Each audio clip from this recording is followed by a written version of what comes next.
Hello, everyone. It's Steve with Aptera Owners Club. So, Aptera just released their February update, and so let's watch it together. In this first part, Steve is talking about JEC World. I'm in Paris, France, at Mitsubishi Chemical's booth. JEC World is the world's biggest composite show, and we're honored that Mitsubishi chose our vehicle to highlight innovative materials and manufacturing methods.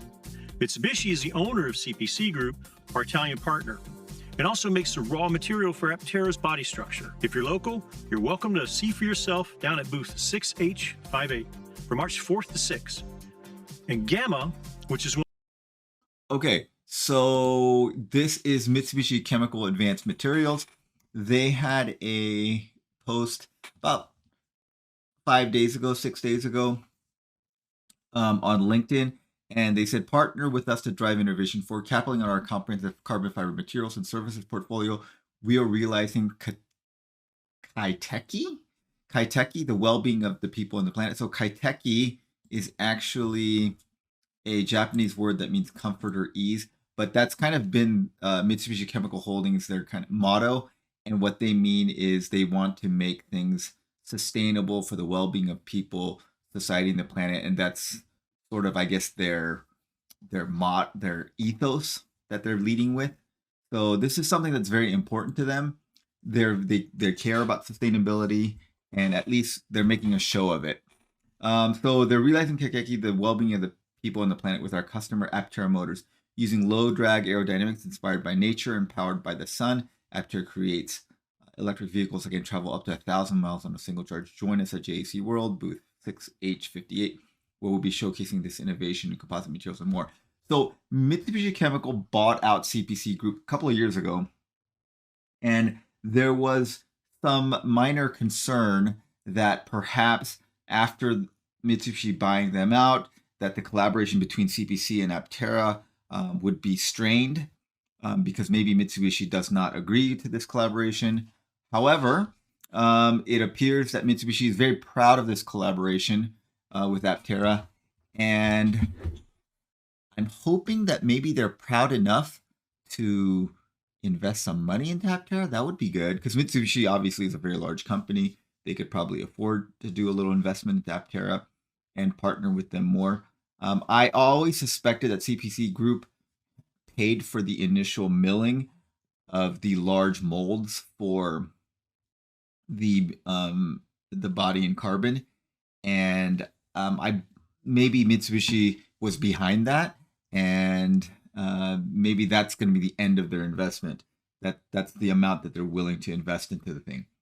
But anyways, it's clear that Mitsubishi Motors is very proud of their association with Aptera. They put it on their LinkedIn group, and they're gonna have the exploded bink in their own booth at this JEC World. Now remember, Aptera was at JEC World last year in the booth of the people that make the presses. So the same exploded bink will be there. One of our earlier prototypes will be displayed at LG Energy Solutions booth at Enter Battery in South Korea from March 5th to 7th. This is a worldwide battery convention where big players in the space show off the latest in battery technology.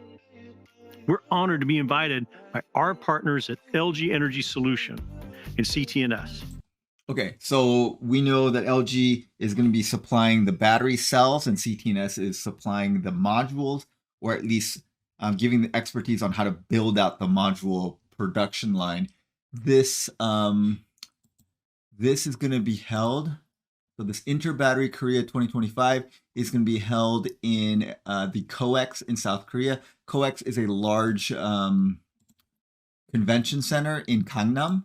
You guys may remember Gangnam from a song that was very popular several years ago called Gangnam Style. And that's by a South Korean artist named Psy. Gangnam, if for those of you guys don't know, Gang is the Korean word for river, and Nam means south. And so that's the district that's south of the river, the Han River, which goes through the middle of Seoul. And this is a very wealthy district in Korea. And this is where this convention center is located. actually going to Korea in March, but I'll be a couple of weeks late to make it to this meeting, which is kind of a shame. I would have liked to stop by and maybe chat with LG Chem, but unfortunately that's not happening. Any Aptera fans are in the area, you're welcome to come and see the vehicle at the LGES booth and meet members of the Aptera team. We all know that vehicle efficiency is one piece of the puzzle for us to make this planet a better place for us all. But the other is power generation from Aptera's solar array. Our solar team, paired with our electrical systems team, are working together to gather more real-world solar data from our vehicles and various test setups. We're exploring unique ways to share this data in a meaningful way and should have more to share soon. And finally, the big news. Okay, so they're doing solar testing, looks like on their test vehicle, but they're not releasing any numbers. And unfortunately, they're not releasing any numbers on this update at all. I was hoping that there'd be some numbers released, but they're holding them they're holding the cards close for now. This past month, we put our first production intent validation vehicle on the test track of a major OEM in the Mojave Desert. Okay, we're pretty sure that test track is Honda's test track. To validate our efficiency estimates under real-world conditions. First, we conducted coast-down testing at various speeds to isolate aerodynamic losses from powertrain losses. The results were remarkable. Our vehicle took over 3 minutes to go from 60 miles an hour to a complete stop, which was also going uphill. It's a testament to the exceptional efficiency of Aptera. In fact, the coast-down was so long that it exceeded the measuring capabilities of our equipment by a significant margin. To watch the entire coast-down test, check out our video from this week. Next, we conducted aerodynamic tuft testing on. Okay, so we had a video where we talked about the coast-down test, and check that out if you haven't seen it. There's a spreadsheet that you can play with, and let me know what you think of the spreadsheet or what kind of numbers you got. Okay. This tuft testing is very interesting. So tuft testing, all it is you tape on or glue on some little pieces of yarn, and then those pieces of yarn will tell you what direction the air is moving. So if you have attached flow, the air is moving very smoothly, all the tufts will point in the same direction, and they'll show laminar flow of the fluid, which is air at this point. So you can do this yourself. It's super easy to do. You can see this guy, he just used like blue masking tape and a bunch of like yellow, red yarn, and he put it on the side of his own vehicle. And you can see that's all you do. And then this is what the tufts look like when you have laminar flow. And then this is what the tufts look like when you have detached flow and the flow is turbulent. So just like they're just going everywhere. And then you can see like this is the tuft. If you put tufts on the back of a truck bed, which is open, you can have very turbulent flow, that the things are going in lots of different directions. And you can see that the flow is actually going like backwards in here and up in here, which is, obviously why trucks don't get great gas mileage. They're not aerodynamically that efficient. But it's very interesting to watch Aptera. So you can see that they did not put the tufts over the entire vehicle.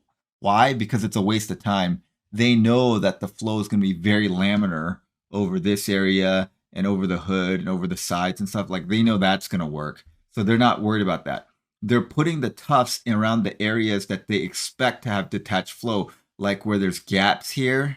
And then they're putting a lot of tufts around the rear view, the side mirror.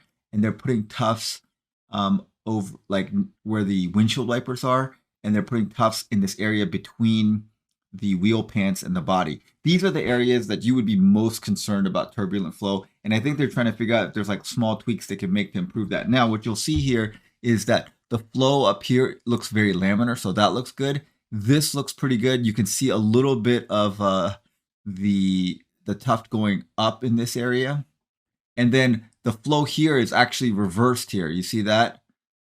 So this windshield wiper, you're definitely getting turbulent flow here. And you'll see some turbulence here on the tuft test.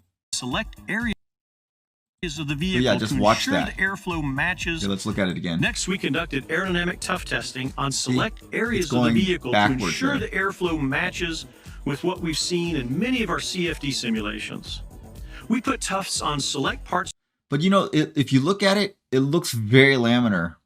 It looks very good overall, even in the areas that you expect things to be going badly. To the vehicle, like a. And then I don't know what speed this is, but it looks like at a certain speed, this flow evens out. So before, in the first shot, you had the things going backwards. Check out our video from this week. Next, we conducted aerodynamic tuft testing on select areas of the vehicle to ensure the airflow matches with what we've seen in many of our CFD simulations. We put tufts on select parts of the vehicle, like around the wheel fairing, as well as some of the gaps. It like evens out. And they put the tufts around this gap right here. They put the tufts here. And this looks very, very clean. And again, you see a little turbulence at the side view mirror, which is completely expected. Of the vehicle. This gave us insights into how much. Yeah, you see here it's like not quite laminar. And then here you see again the flow is a little bit turbulent right here. This area surprisingly looks really good. The fit and flush of different pieces will change the total vehicle efficiency. It felt great seeing these tufts behaving just as we'd expect. Yeah, this looks great. Them to. Finally, we conducted an extended highway drive cycle test covering hundreds of miles and discharging the pack to measure energy consumption. All right, so they did a full discharge test. I really wish they would give us the information on this. How many miles did they go? What kind of range did they get? What were the conditions that they did it on? Obviously, they did it on this track. But for whatever reason, they're not giving the information. But they are saying that it is what they expected. So it's matching their... so they're essentially telling us, they're not giving us the exact numbers. I really wish we could get the exact numbers. By maintaining a consistent speed and driving pattern, we are able to minimize variables like wind conditions and driver differences for better accuracy. The results were exactly what we'd hoped for. Our mathematical simulation model predicted real-world efficiency with remarkable accuracy, within just a few percent. With this first test, we're even more confident that Aptera will be the most efficient production vehicle ever, surpassing anything that came before it. And it will only get better as we continue to refine and optimize from here. This alignment between calculated and real-world performance gives us immense confidence in everything from aerodynamics to drivetrain efficiency as we move towards production. Our next validation vehicle is being built right now with refined and optimized parts. Once it's ready, we'll be back on the track to push the limits of efficiency, showing you just how far Aptera can go on a full range test from a full battery all the way down to 0%. Our validation testing results so far confirm that we're on track to hit our energy target consumption of roughly 100 watt-hours per mile. Okay, so basically they are saying that they're within a few percentage points of 100 watt-hours per mile, which is what they've always been saying. That hasn't changed. So it seems very clear that the engineering of the efficiency part is not an issue. That's not going to be a problem. I think that when the final numbers do come out, that I'm very confident that when the final numbers come out, they're going to be very, very close to those efficiency numbers. So that's not a big problem. You know, still the big problem remains, where are they getting their funding and when are they going to start production? That's always been the biggest problem for the past several years. The engineering, is it efficient? Is it going to get the range? Yeah, I have very few concerns about that. Unlocking a record high efficiency that makes solar mobility possible. We couldn't be more proud of the team for getting us here. Okay, so if you look here, I kind of had fun and just figured out where this was. This is actually in Solana Beach. You can see this is at Highway 101, around 153 North. You can see the One Life and the Gelato 101. So that's in Solana Beach. And then looks like they were driving along the PCH. Calculations is now coming to life on the road. And we see nothing stopping us from delivering the 400-mile range vehicle we've all been dreaming about. A vehicle that will change how the world views transportation, harnessing the power of the sun. And you can see here, this is like Lifeguard Tower 24. That's near, this is this spot right here in South Carlsbad, where it goes over this outlet to a bay. So it looks like they were driving up and down the one between Carlsbad and Solana Beach just to get shots. I don't think that they were doing real range testing with this because they had the windows down and things like that. This was, I think, more of a promo shoot. And I'm sure they got some efficiency numbers. Maybe they were getting some efficiency numbers with the windows down as well. To make the planet a better place for everyone. We can't wait to show you more. Until next time. Okay, so they got a great shot on the beach. I don't know how they drove down there. There are a few places where you can drive your car down onto the beach, though. All right, so I think tuft testing was really interesting. I wish they would give us solid numbers, lots of data. I just like to look at that kind of stuff. But for whatever reason, they're not giving us that data. What they are telling us, though, is they are within a few percentage points of their predicted efficiency, which is 100 watt hours per mile. Again, I had very little reason to doubt that. That we know this thing is aerodynamic and it's light. Why wouldn't it get efficiency numbers like that? Those efficiency numbers are not out of the realm of possibility, and you can get efficiencies much higher than that. The solar vehicles that are on those solar race teams have efficiencies far in excess of that. So a 100 watt hours per mile is not much of a stretch from an engineering standpoint. What we haven't heard is any funding updates, so we don't know what the situation there is. And what we do know is that they're building yet another production intent, like another test vehicle. And I think that's going to have even more production parts. And sounds like they're going to do the full range testing on roads, not on a track, with that vehicle. And they're probably going back to the track to like do it again, because it looks like they might change little things like the windshield wipers or something like that to try to eke out a little bit more. I think those are things that they're doing while they're waiting for the big check to come in or the funding to come in, because these are the things that can easily do without that much money. And this is not slowing down production. And I think that they're thinking, well, while we're waiting for this thing, we might as well optimize what little things we can. And I think that just makes a lot of sense. All right. Thanks for watching, guys. Have a great day.